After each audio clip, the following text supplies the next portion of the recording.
Hey,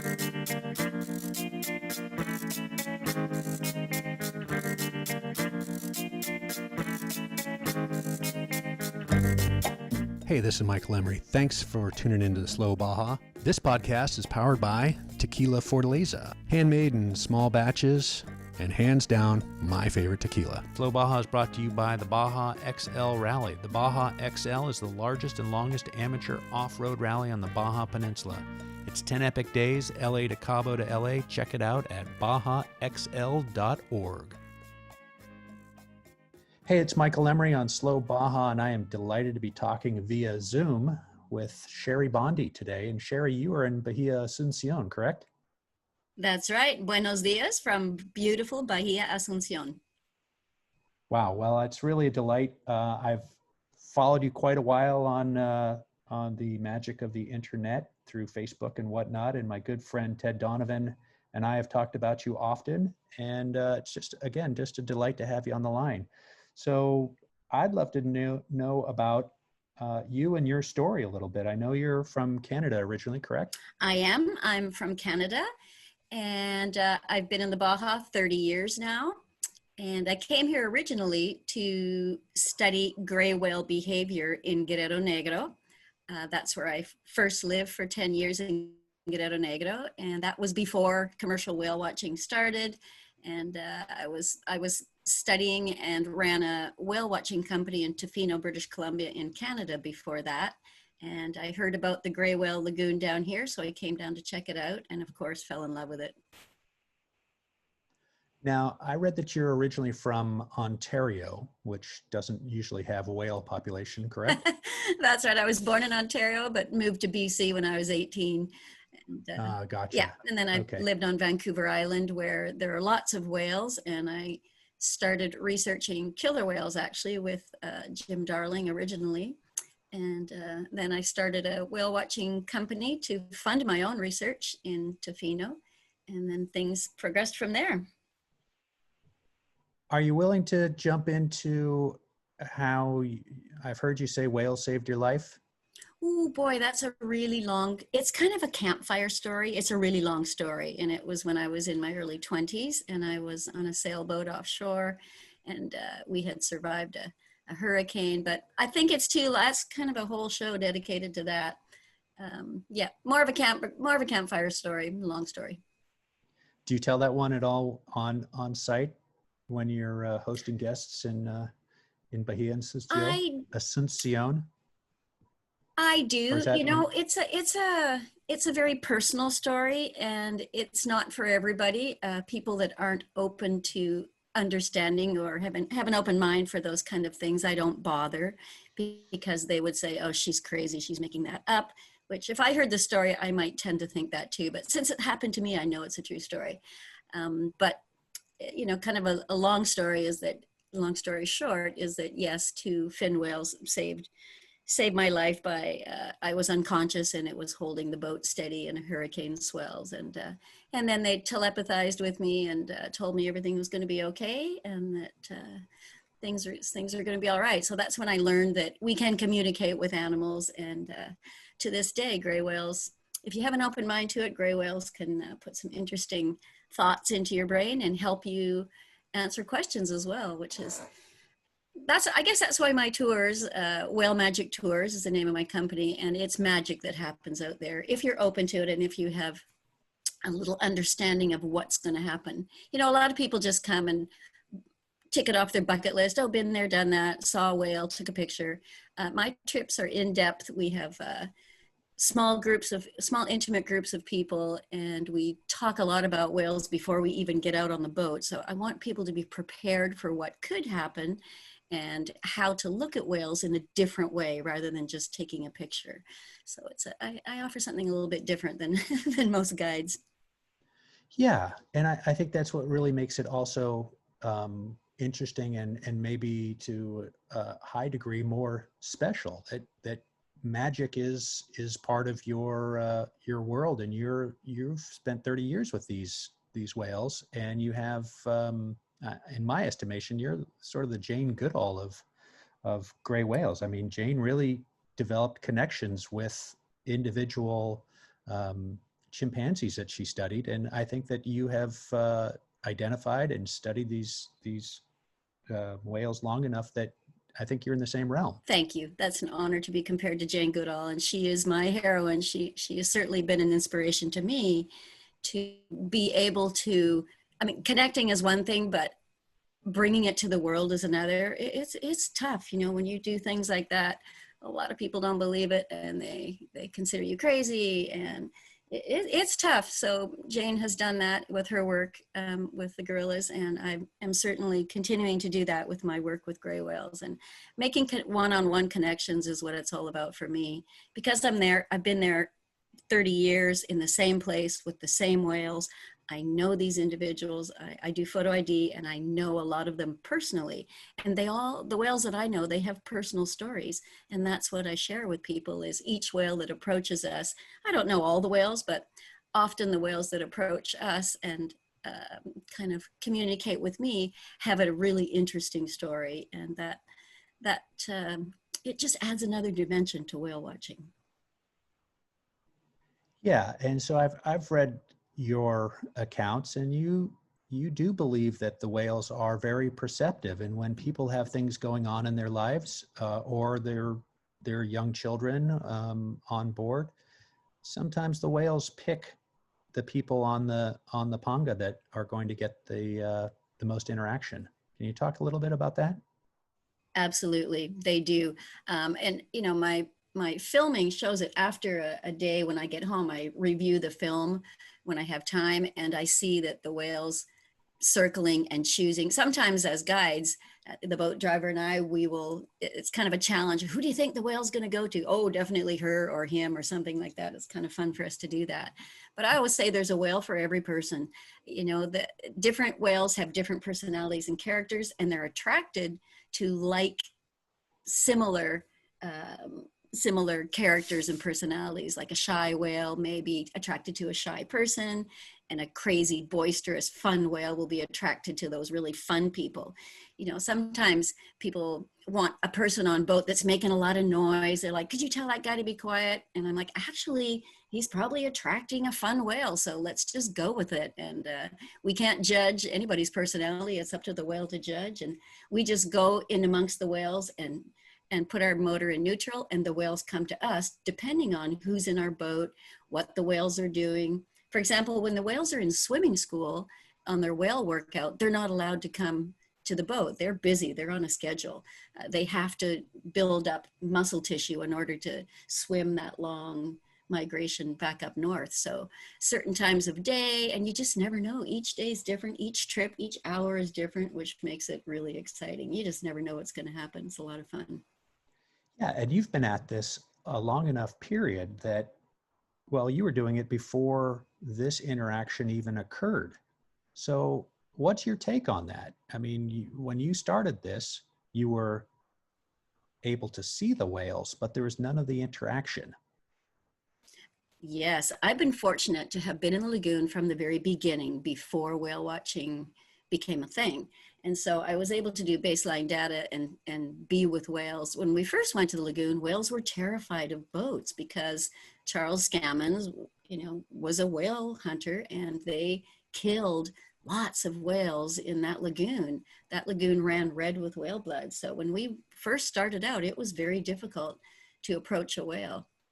Luckily, I'd had experience in British Columbia on how to approach a whale successfully, carefully, patiently, and I was able to teach the boat drivers in the lagoon how to do that, not just race up to a whale. So, you know, over the first 5 years was really difficult. We gained their trust day by day, getting a teeny bit closer, putting out that message and vibes that we're here to watch you and appreciate you. We're not here to hurt you. And then the whales started being curious about us, like, wow, they don't seem to be killers. They seem to be nice. And they started coming around the boats and underneath the boats. But, you know, for the first 10, almost 15 years, nobody had touched a whale. The thought never occurred to us to touch a whale. The whales would be there doing their thing and appreciating us and being with us and right at the boat. but it never occurred to us to put our hand in the water to touch them. And those were beautiful times because we just appreciated looking eye to eye with the whale and gazing at them. It wasn't all this frantic frenzy of leaning over and touching them. Whale watching is way different now than it was in I can say, the good old days. You know, it's nice to touch a whale for sure, but a lot of people come to expect to touch a whale, and if they don't touch a whale, they're disappointed. They don't think it was valuable, their experience, and that's kind of sad for me. Is that whale watching in the Instagram times? Is that what's happened? People need to do what they've seen others do on social media to say they've done it too? Exactly. Like they want instant gratification. How long, you know, people come into the office and say, how much to pet a whale? It's like, wow, that's not the attitude to take. We're in their nursery. We're in their natural environment where they're raising their babies. We're just there to appreciate them. If a whale wants contact and chooses to grace us with its presence, they will. But, you know, it often repels whales. Those people that, I got to touch a whale, I got to touch a whale, I got to touch a whale. That energy repels whales. And I have to let them know, you know what, you better just chill out and not have high expectations because it might not happen for you. And it's the people that just sit back and are loving and appreciative. They have really good contact with whales, not the ones that expect and have to touch a whale. I mean, now it's not even good enough to touch a whale. You have to kiss a whale. Like, what's next, really? And have a photographer standing by to make the picture. Yeah. So, you know, it's really, I think it's really important to have a guide on board to kind of guide the people in their experience so that they have a more positive, meaningful experience, not just, I got to touch a whale, I have to touch a whale, you know, so that they appreciate the animal and the history of them and their biology and what they do and how they're raising their young.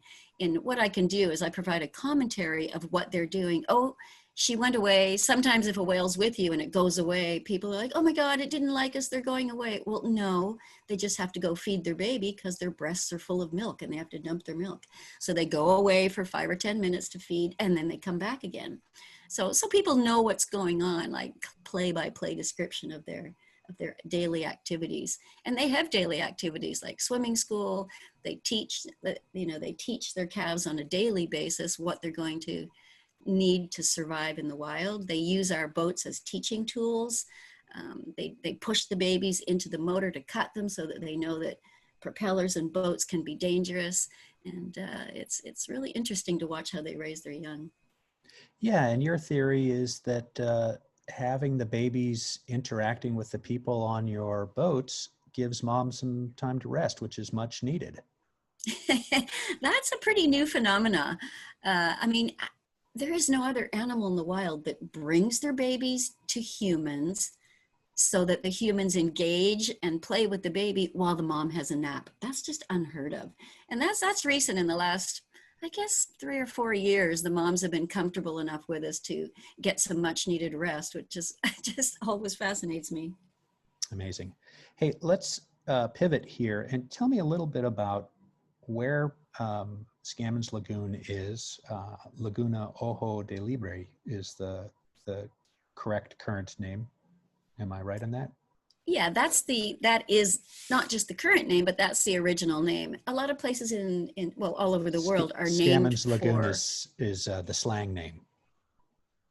That's an American phenomena. Somebody put it on a map once, and right. I remember when I first went to the lagoon, and I was telling the guys, "Do you know what they call it?"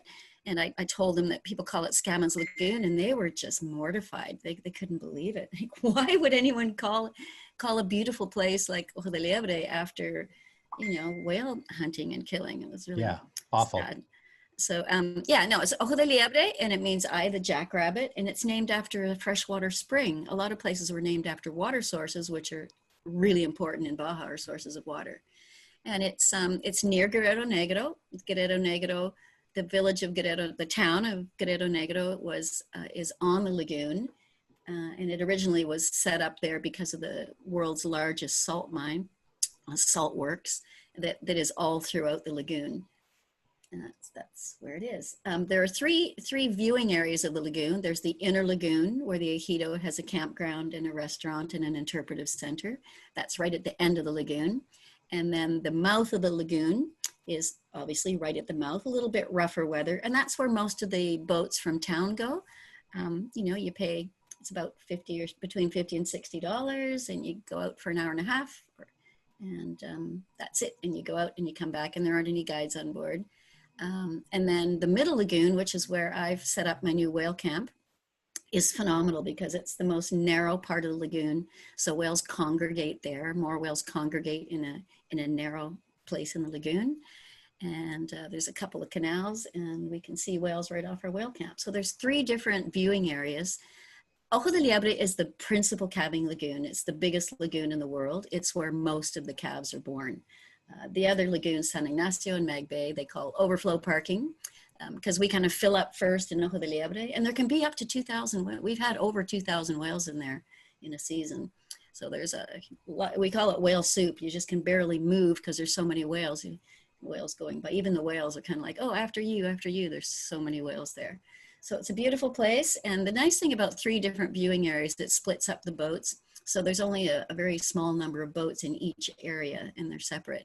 There are also areas of the lagoon that is off limits to boats. So if whales don't want to go near boats, or if they're tired of boats, or if they've had bad experience with boats, they can go to an area where there are no boats. So that really means that it's up to the whale if it wants to approach you.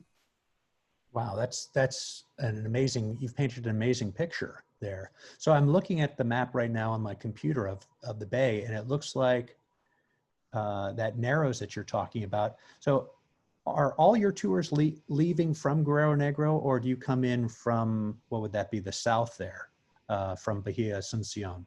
No, I moved to Guerrero Negro into the lagoon in January, and I'm there from January till the end of March, because So I do 1 or 2 season. trips a day, so I can't come back Right. and forth. Yeah, that's right. Gotcha. And okay. all the tours leave from Guerrero Negro. Some, for example, where we are, it's a restricted area. The public isn't allowed in there. So we take you out in our van to the area, and we take you after, like usually at breakfast, I do a whale talk for an hour, hour and a half, and let people know what we're going to see and what to expect and how to behave and all that.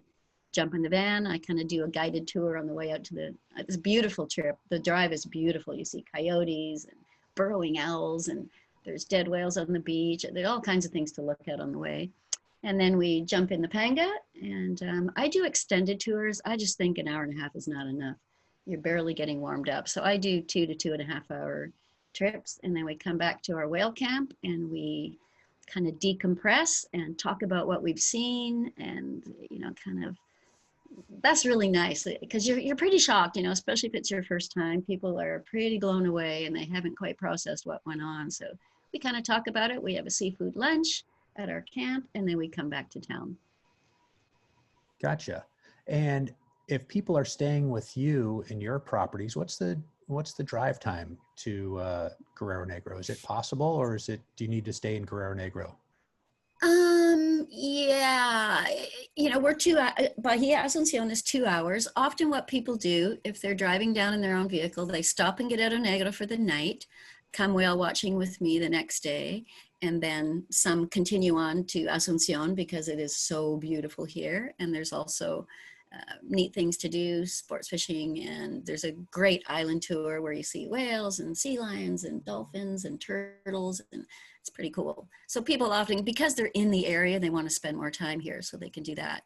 The other thing, it depends. I always tell people it's a good idea to give yourself a couple days, 2 or 3 days, because if the weather's bad, and if you decide you want to go out again, give yourself a couple days. So I have packages with, you can do an overnighter if that's what you need to do, or 2 nights, 3 nights. And then our whale camp is a whole other ball game.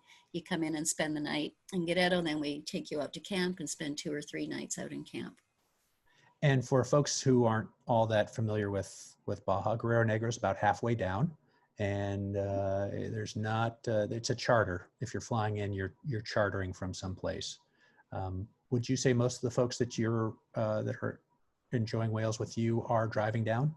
Yes, most people drive down. They usually stay in San Quintin or El Rosario the first night. You can make it all the way to Guerrero if you do that. Also, some people come on the bus, which makes it easy because you don't need a vehicle once you're here. Some people fly in. There are flights from Aero Calafia and Aero Servicios Guerrero Negro. There are 3 flights a week, 3 days, Monday, Wednesday, and Friday, I believe. Sometimes they put an extra flight on Saturday for whale season. But you have to fly from Hermosillo or Guaymas. Like there aren't any flights from TJ. It's tough to get there. You have to want to get there. It's not easy. And I think that must also be why there's less development, at least where you are in Bahia Asuncion. It's still rugged Baja. It's still low key. It's still, as I say, slow Baja, which is my true fascination. It is. It's like stepping back in time 50 years when you come into Bahia Asuncion. It's so amazing. And it's in that, I like that time period when everybody knows everybody. Everybody's super friendly and helpful. We don't lock our doors. There's no bars on the windows. It's just really like old Baja and the hospitality of old Baja as well. It's beautiful. And the reason is because we're not close to an airport. Anything close to an airport has been just overdeveloped or developed. And we have not, which is, the people that live here love it for that it's just not overrun with people from other countries. It's still real Mexican feel to it. And again, for those who aren't totally familiar, you're on a beautiful point, surrounded by water, on 3 sides, a little bit like San Francisco here. That's right. But much smaller, obviously. And there's surfing, beaches, water sport, snorkeling, diving, and obviously whale watching. Yeah, outstanding fishing. It's a real fishy place. We have kayaks here to loan people, and people bring their own kayaks. Yeah, boogie boarding. Fishing is very popular. We do charters out of here as well. And right now we're catching tuna, yellowtail, dorado, whitefish, halibut from the beaches. Ashore fishing is exceptional because there's so many beaches. Yeah, it's a fishy place as well, and beautiful for any water sports and hiking. And we have a single track mountain bike trail that is second to none. It's really nice. And can you tell me a little bit about Juan? He's a fisherman, yeah? He is a fisherman, that's right. Mm-hmm. He's born and raised in San Roque here, it was the town that was here before Asuncion, actually. So he's generations family here. That's right. And he's bilingual and good guy. Happy to take anybody out and show them where to fish, how to fish, what to do, what have you. Absolutely. And we also do island tours as well, snorkeling with sea lions and seeing the island. We have 2 islands, Isla Asuncion and San Roque Island. And it's just a beautiful nature trip. And again, for rookies, do you have fishing equipment there for use or for rent? We do. Okay, so yes, people don't have to bring down their own gear. It's always better if they bring their own gear, but if they don't, we do have gear here for them. And of course, Juan and his deckhand help you catch a fish. If you haven't fished before, they kind of help you do that, get it on, hand you the rod. And I would imagine, like most of Baja, once you've caught something, you can have somebody local at a local restaurant cook it for you 3 ways and make a meal out of it.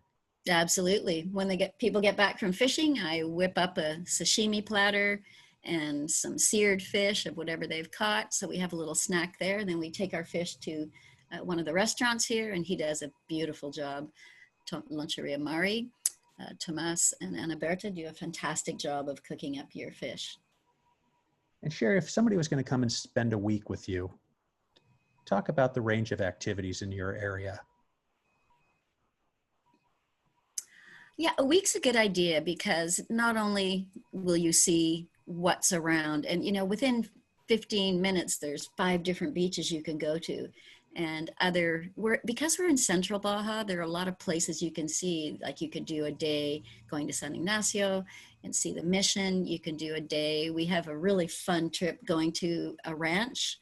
You can either spend the night at the ranch or just make it a day trip, and you go to the missions. So we see the missions, the cave paintings, the ranches, maybe do some horseback riding. There's so much to see in this central area. You could go to Turtle Bay. A lot of people use this as their base and do day trips to places as well. Yeah, so that vaquero culture, the ranchero culture, it's right there with you as well. And you've got cave paintings that you can bring people to as well. Yes, all the ranches that we visit also have cave paintings. For example, and you know what's really funny is the boat drivers, our lancheros, are many of them are from ranches. So in the off season, we go visit them at their ranch, and they're the guides that take you to the missions. Like Santa Gertrudis mission is just beautiful, and the cave paintings. There's bighorn sheep that can be seen right from their ranch, and they cook you up local. All the things that they raise on the ranch, their beef, their lamb, their goats, the food that they serve and also the vegetables that they grow, organic vegetables, are served right there as well. There's 3 ranches that we take people to, and it's really a spectacular day. Here at Slow Baja, we can't wait to drive our old Land Cruiser south of the border. And when we go, we'll be going with Baja Bound Insurance. The website's fast and easy to use. Check them out at bajabound.com. That's bajabound.com, serving Mexico travelers since 1994. Hey, Baja tourism is picking up, and our friends at the Animal Pad and Tap Act want to remind you when you're crossing the border, just say no to puppy peddlers. I know they're cute, but the sooner we can end the demand, we can end the supply. For more information, check out theanimalpad.org and Tap Act on Instagram and Facebook.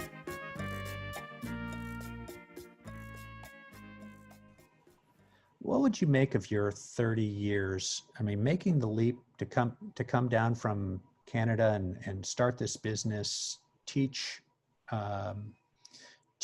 locals how to approach whales as a gringa from Canada. That must have been an experience. And then just your drive to share the business that you've built with the people that are near to you, that you're not trying to hog every person and every dollar that comes from away. You're trying to push it out into your local area. Break that down for me. I don't know, I guess it comes from indigenous roots of share and share alike, and make sure that it takes a village, and make sure the village is healthy. If the village is healthy, if you're healthy and can help the village, everyone's going to be healthy. Yeah, there's a lot of businesses that they just want it all. You know, people say, oh, you should put a restaurant here. Well, what I like is people come to visit me. I take them around to the restaurants. We try and go to several different restaurants when they're here, so everybody gets a little bit. We go to several stores. You know, I suggest they can, you know, if spread the money around. If everyone is doing well, everybody's happy, and there's not this competition for just everything and come with me. I mean, I really do like to spread it around. And for example, going to the ranches, I mean, those guys suffer. They're not on the highway, as we are not either. So if I can help them, and they're my friends, you know, they treat me really well, and they treat me like royalty, and I like to treat them with that same respect. And if I can help them by bringing a few more dollars, but you know, it's not just that, it's the tourists and the visitors that come here. If I can enrich their life with something that I've learned here, I'm happy to do that. And I just want to see everybody doing well and happy. Wow. Well, I think we should cut right to where people can find you. And if you could recap, I don't think you've actually told us about your number of offerings, but if you could tell us a little bit about what people can find and where they can find it if they're going to come to Bahia Asuncion and find you and go whale watching with you in whale season next year, how soon they need to book that. Okay, first of all, for Bahia Asuncion, they can come here any time of year. I don't recommend April, May, and into June, because that's our windy months in the spring. And it's really great on the Sea of Cortez side, on the other side, on the Gulf side. It's great during those months. You can find all the information you need on my website, and it's really easy, www.bahiaasuncion.com. BAHIAASUNCION.com. And that has everything on there for Bahia Asuncion and surrounding areas. And then when I change to my whale hat in January, February, March, you can see what I do there at www.whalemagictours, with an S, tours with an S, whalemagictours.com. And, you know, it's got my contact phone numbers. You can call me, or I can call you back. You can email me. You can message me. I'm on social media, also on Facebook. La Bufadora Inn is where I live, and it's the little hotel, the little boutique inn that sits out on a rock looking over the blowhole. Bufadora means blowhole. That's why it's called that. So La Bufadora Inn on Facebook, or just Shari Bondy on Facebook as well. And Whale Magic Tours also is on Facebook. Right. And how many rooms? Tell us about your empire there. It's a boutique. It's a boutique. It's a boutique inn. 6 rooms. So we can accommodate about 15 people, depending on if there's kids involved and who shares beds and all that. And we get a lot of, motorcycle groups and family groups come in. And we've got a beach right here at our place, right below the inn, and the blowhole in front, tide pools, and you can fish off the rocks. A couple of days ago, a guy got here, and within an hour, he jumped into his wetsuit, and he speared a grouper right in front of our inn here and cooked it up for dinner. Wow, sounds like a great time. So Shari, I really appreciate you finding some time for the Slow Baja, and I'm glad our internet connection only dropped once. So I'm going to say thank you, and we hope to see you soon in person. Oh, I'm going to back up here. How soon, if you've got a shortened whale season, we haven't talked about this part, Shari, what weeks do you like? What weeks, is this happening, that happening? If you can give me 5 more minutes on whale season and how soon somebody should book with you, how far ahead somebody should book with you, that'd be great. Right. It's interesting. People say, when's the best time of year to see whales? Well, it depends what you want to see. For example, I love January because the babies are being born. There's mothers, there's pregnant moms, and they sometimes have a midwife. There's a lot of mating goes on in January. The babies are born. It's great. But because the babies are just born, there's not a lot of friendly whale activity. Sometimes the pregnant moms and their midwives do come to the boat often, but it's not every trip. So February, the babies are born. The mothers are starting to push them up to the boat. They're starting to make contact. March, the babies are big, and they're like already very big and playful and boisterous, and they mug the boat. So there's a lot of activity in March. But then the wind starts to come up in March too. So I would say anytime before March 15th, after March 15th, a lot of our whales that we see on a daily basis are leaving. So really the window's pretty small from the beginning of February to March, mid-March is the best opportunity for whale watching. We book up, because what I do is special and different, we're often full by Christmas. A lot of our tours are full. So if you have a specific date, it's a good idea to book it. I can be flexible to a point, and if you need to change it or get on another boat or something. And because I do longer tours, I only do them in the morning. We can put another boat on the afternoon if you want to go out again, if the weather's good. But it's a really good idea to book long in advance if you want to get the date that you want, especially in whale camp because it's such a short season. So yeah, book early. And also due to COVID, if by chance anything gets canceled due to COVID, we offer a full refund for that. Shari, you've been in Baja for 30 years. You have a daughter there that's in business with you now, is that right?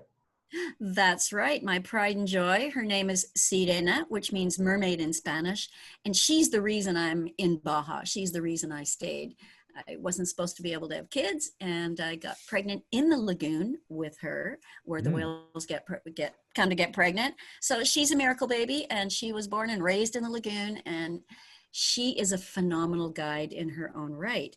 And she has 2 boys. I have 2 grandkids, and interestingly enough, Serena's back she moved to Ensenada to study marine sciences and raise a family, and she's back now with me guiding, and she has a phenomenal insight on whales, having been from, her essence is from that lagoon.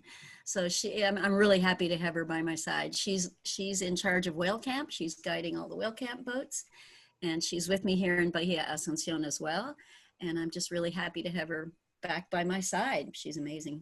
That's lovely. How do you say that in Spanish? The manzana didn't fall far from the tree? the That's apple. right. Yeah, she has a whole interesting outlook and insights on whales. A little bit different, but the same. She has a lot of experience, and she's a great guide and just a great girl. You've mentioned whale camp a few times. Can you just tell us a little bit about your whale camp? Yeah, last year was our first year. It's something I've always wanted to do, but really the pieces just never fell together. And last year, everything, the stars aligned, and we were able to open my first private whale camp, where we have spring bar canvas tents, which are phenomenal. It can be blowing a gale and you don't even feel the wind. And we're on a tiny little strip of sand in the middle of the lagoon, water on both sides of the tents, and you can see whales from lying in your tent. And we have a big mess tent where we have great cooks preparing local seafood. And if you don't eat seafood, we have other Mexican meals and chicken and beef as well. So the food is great, healthy food. The whale watching is phenomenal. We go out first thing in the morning, and you can go out again in the afternoon if you choose. There's a place to swim there, a little canal right beside our camp where we swim and listen to the coyotes at night. We can hike and bird watch and fossil hunt. There's lots of things to do in camp, and it's a private camp, so there's no vehicles there, just our tents. We bring you in vans, so there's no noise, and we have 2 boats at camp to take you whale watching, and it's just, that is a magical, magical spot. It's at Punta Mariscal, it's called. And Shari, would you recommend that people spend more than one day on the water with you? I would imagine there's a complete bit of overwhelm of like, hey, there's a whale, and here's a whale coming close, here's a baby. And if you take it in for the second day, I would imagine you're just relaxed and like, whoa, you're a veteran. Absolutely. The first day, your fuses are being blown by whales and you just can't quite capture what's going on. You're just so in awe that you're not paying attention to the little details about how they're pushing their baby or nursing their baby. You're just like, oh my God, there's a whale right beside us. And that's it. The second day, you've processed it. You can actually look and appreciate all the things that they're doing. Yeah, the first day's a blowout pretty much. And at least 2 days is really important. Some people come for a week or 2 and go every day, because each day you go out, you see more and you learn more and you can appreciate more. Yeah, give yourself some time. You know, if it's a bucket list thing, try to give yourself at least 2 days on the water. I can't believe we've gotten this far into our conversation and you haven't mentioned Pink Floyd. Yeah, well, you know, the Pink Floyd it's a force of nature. You know, a whale's penis is 12 feet long, 3 feet at the base, and it's hot pink. And the first time we saw it, it was funny because one of the Mexican boat drivers said, Pink Floyd. And that's exactly what so that's kind of our code word for a whale penis. And it's quite something. You can't mistake what it is. You know, from a long way away, you see this big pink thing waving around in the air. It's pretty impressive. And so the breeding activity, does that happen the entire time the whales are there, or is it just right in the beginning? They're mostly mating in January, late January, and February. By the end of February, the mating's done. Pretty much the 3rd week of February, they're done mating. Although things have been switching up because of the problem in the Bering and Chukchi Seas with the ice pack melting. Gray whales have had to go further afar to look for food. And so everything has been later. Usually they're there. My first trip's usually the first, January 2nd. And there were no whales there last year till mid-January. So everything's kind of 2 or 3 weeks later than it usually is. Hopefully it'll get back to normal, but they're looking for food. They have to go further to look for food. So the migration was stalled a little bit. And it seems to be this past season, they've actually made it a little bit later. So maybe they're going to have to change their mating habits to reflect their feeding habits. So we'll see what happens with that. And can you tell us about, is it just the mothers and calves after that? Do the males go off and migrate back, or do they stay? And as I understand, there's nothing to protect the females and the calves from, but do the males stick around? No, they don't. It's kind of a wham bam, thank you, ma'am. After they mate, they're pretty much gone. They've had their fun. And they can mate multiple times too. So there are males, and then usually by March, the first couple of weeks of March, most of the males have already gone, and because they're hungry, they want to get back and eat. So they've done what they've needed to do and procreate, and they need to get back. So it's pretty much, there are some juvenile males still in the lagoon at that time, hoping to learn the ropes and get lucky, but most of the males have gone by March. And is there juvenile behavior from juveniles? Is there stuff that adult whales don't do that you say, oh, that juvenile, he's a real piece of work. Watch out, he's going to bang into that boat, or what? Is there anything crazy? Yeah, they learn pretty much everything in the first 3 or 4 months of their life. They don't like bang into boats by mistake. I mean, they do it for fun. They might ram them for fun, but they don't make a lot of mistakes. Like, they're good learners, and the mothers are very good teachers about what they can and cannot do. Something that the males, little males, the juvenile males, like we call them teenage horn dogs, like they will try to mate with you're having a nice, really nice, loving encounter with the mom and baby. And this juvenile male horn dog will come over and try and mate with that poor female who has a calf. Like, really, who wants to mate after having a 1-ton baby? But, so they kind of try and get lucky, whereas the big males, they know that's not going to happen. So they're kind of funny in that way. They'll try for sure. And, my theory is mating in threes is that one of those males is a juvenile learning the ropes. And that's why there's absolutely no aggression between males, which is very uncommon in animal species, because there's usually aggression to mate, and there just is no aggression at all between the males in that threesome. So my take on it is that it's a juvenile just watching and learning and being right there in the fray. Wow. Well, I think we're going to leave it right there.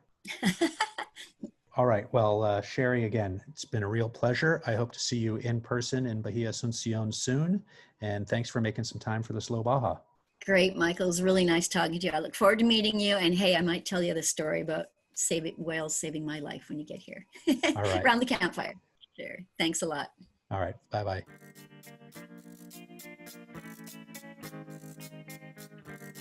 Hey, you guys know what to do. Please help us by subscribing, sharing, rating, all that stuff. And if you missed anything, you can find the links in the show notes at slowbaja.com. I'll be back before you know it, and if you want to receive notices on new episodes, please follow Slow Baja on Instagram, Twitter, and Facebook for you old folks.